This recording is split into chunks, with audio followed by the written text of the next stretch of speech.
सभी को Ram Ram. Rohit Verma fitness channel में आप सभी का स्वागत है। तो आज हम बातें करेंगे कि हम अपनी रिलेशनशिप को कैसे बेटर रख सकते हैं। तो बहुत बड़ा सीक्रेट बता रहा हूँ मैं आपको, अपने माइंड में अच्छे से इसको बैठा लेना। If you are in the relationship, अगर आप रिलेशनशिप में हो, and if you are happy, अगर आप खुश हो, प्लीज़ कीप इट प्राइवेट। इसको प्राइवेट रहने दें, क्योंकि जब भी दो लोग रिलेशनशिप में आते हैं तो सिर्फ दो लोग रिलेशनशिप में नहीं आते, उनका पूरा फ्रेंड सर्कल रिलेशनशिप में आता है। आपके फ्रेंड्स, उसके फ्रेंड्स, सारे रिलेशनशिप में आ जाते हैं। और जब भी कोई भी बात आती है तो क्या है कि जो हमारे फैसले होते हैं वो हमारे दोस्त या उनके दोस्त वो टिप्पणी करना शुरू कर देते हैं। कैसे कि यार वो लड़का ऐसा है, वो लड़की ऐसी है, उसका पास्ट ऐसा है, ठीक है। तो बहुत सारी टिप्पणियां करना शुरू कर देते हैं और उनका खुद का रिलेशनशिप बिल्कुल भी अच्छा नहीं चल रहा होता है, लेकिन वो आपको जज करने लगते हैं, आपकी रिलेशनशिप को जज करने लगते हैं और एक ऐसा फैसला कर देते हैं जिससे आपके माइंड में ना डाउट हो जाता है कि हाँ यार मेरी बंदी ऐसी होगी या मेरा बंदा ऐसा होगा, हाँ उस लड़के ने ऐसा किया होगा या उस लड़की ने ऐसा किया होगा। तो हमारे माइंड में ना बहुत सारे डाउट्स चलने लगते हैं। तो उन सबको क्लियर करने के लिए हमें आपस में बातें करनी होगी, ठीक है। तो इसलिए सबसे पहले आपको एक चीज़ समझने की ज़रूरत है कि कभी भी अपनी रिलेशनशिप के बारे में एक तो कभी भी किसी को भी ना बताएं। अगर ऐसी कोई भी सिचुएशन पैदा होती है तो सबसे पहले आपस में एक अच्छी सी बॉन्डिंग बनाएं, और कोई भी प्रॉब्लम अगर क्रिएट होती है तो आपस में डिस्कस करें, एक दूसरे से पूछें। किसी के कहने से ऐसा बिल्कुल भी ना करें, क्योंकि ना जब दो लोग रिलेशनशिप में आते हैं तो वो किसी के कहने से नहीं आते, वो रिलेशनशिप में तब आते हैं जब वो एक दूसरे को पसंद करते हैं, एक दूसरे को लाइक करते हैं। तो वहाँ पे दोस्तों का फैसला नहीं होता कि भाई तुझे उससे प्यार करना है या तुझे उससे शादी करनी है, ठीक है। तो वहाँ पे हमारा खुद का फैसला होता है। लेकिन जब हमारी रिलेशनशिप की बॉन्डिंग टूटती है तो वहाँ पे ये दोस्ती का फैसला हम क्यों सुन लेते हैं, ठीक है। तो ये चीज़ें हमें समझनी है कि कभी भी हमें किसी को भी अपने रिलेशनशिप के बारे में नहीं बताना है, क्योंकि लोग आपको ऐसी ऐसी टिप्पणियां देंगे क्योंकि वो चाहते ही नहीं है कि आपका रिलेशनशिप कंटिन्यू ऐसा चलता रहे, ठीक है। तो हर कोई आपका रिलेशनशिप तोड़वाने की कोशिश करता है, उनको लगता है कि यार ये रिलेशनशिप बहुत ज़्यादा हैप्पी रह रहा है, ठीक है। यानी जब दो लोग आपस में जुड़ते हैं तो वो बहुत ज़्यादा खुश रहने लगते हैं, तो सामने वाले ना बहुत परेशान हो जाते हैं दो लोगों को खुश देखकर। तो कभी भी ना अपने रिलेशनशिप के बारे में किसी को भी ना बताएं।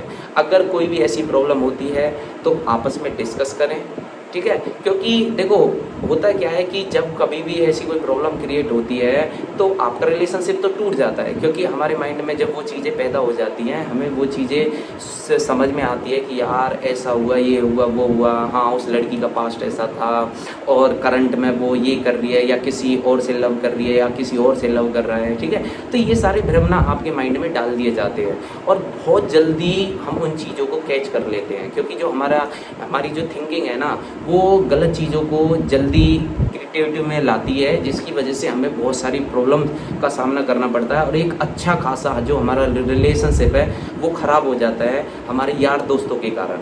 तो कभी भी यार दोस्तों की बातों पे बिलीव ना करके अपने आपस की बॉन्डिंग को बेटर करें, आपस में डिस्कस करें कि हमें अपना रिलेशनशिप को कैसे आगे लेके जाना है, ठीक है। और दूसरों के ऊपर बिल्कुल भी डिपेंड ना रहें, अपने फैसले को दूसरे लोगों को ना लेने दें, ठीक है। तभी आपका जो रिलेशनशिप है वो बेटर रह सकता है। और प्यार दो लोगों के बीच होता है तो उसकी टिप्पणी सारे लोग क्यों करते हैं, उसका मेन कारण ये भी है कि हम खुद ही ये डिसाइड नहीं कर पाते कि मुझे उस रिलेशनशिप में रहना है या नहीं रहना है, क्योंकि जो हमारा फैसला है वो और ले लेते हैं और वो हमें ऐसे जज करने लगते हैं, ये बोलने लगते हैं कि यार यू डिज़र्व बेटर और आपको इससे भी एक अच्छी अपॉर्चुनिटी मिलेगी, तो उसका वेट करें और आप बहुत अच्छा डिज़र्व करते हो, ये आपके लायक ही नहीं है क्योंकि वो बंदा अच्छा नहीं है या वो बंदी अच्छी नहीं है, ठीक है। और उसका पास्ट ऐसा है, कुछ ऐसी ऐसी सारी चीज़ें बोलने लगते हैं जिसकी वजह से जो आपकी बॉन्डिंग है ना वो बहुत ज़्यादा ख़राब हो जाती है।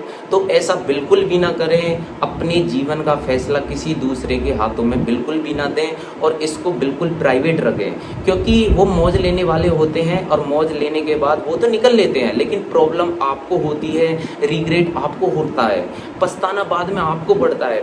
फिर आप सोचते हैं कि यार मैंने ऐसा क्यों किया, मैंने बहुत गलत किया। फिर बाद में आप उन लोगों का पीछा करते हैं, क्योंकि आप सोचते हैं कि यार उस जैसा इंसान तो मेरे जीवन में ना तो कभी आया है, एक वही था और मुझे वो ही चाहिए। लेकिन जब कोई व्यक्ति एक बार मन से उतर जाता है या दिल से उतर जाता है ना, तो चाहे वो अपनी जान भी दे दे, फिर भी वो इंसान हमें अच्छा नहीं लगता, या हम उसको अच्छे नहीं लगते अगर हम ऐसा करते हैं। तो किसी की भी बातों में आके अपने रिलेशनशिप को ख़राब ना करें, ठीक है। तो अगर कोई भी प्रॉब्लम होती है तो आपस में डिस्कस करें, यार दोस्तों को बिल्कुल भी इन्वॉल्व ना करें इस चीज़ में अपनी रिलेशनशिप में, और उनसे बहुत दूर रहें और अपने रिलेशनशिप को प्राइवेट रखें एंड खुश रहें। तभी आपकी जो रिलेशनशिप है वो बेटर चल सकती है, और आपस में जो आपकी बॉन्डिंग है ना उसको ऐसे बना के रखें कि कहीं भी कोई प्रॉब्लम होती है तो आपस में बैठ के डिस्कस करें। कभी भी फ़ोन पे डिस्कस ना करें, मैसेज पे डिस्कस ना करें, क्योंकि वहाँ पे लड़ाइयाँ होती हैं।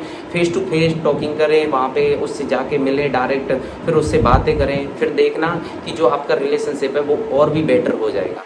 तो प्लीज़ कीप इट प्राइवेट, इसको किसी को भी ना बताएं, बताओ ही मत लोगों को। तो मैं अपनी वाणी को यहीं पे विराम देता हूँ। मिलते हैं नेक्स्ट वीडियो में, किसी और टॉपिक पर चर्चा करेंगे। अगर किसी को किसी और वीडियो पे टॉपिक चाहिए तो वो मुझे कमेंट करके बता सकता है, उसके लिए मैं अलग से एक वीडियो बना दूंगा। तब तक के लिए राम राम।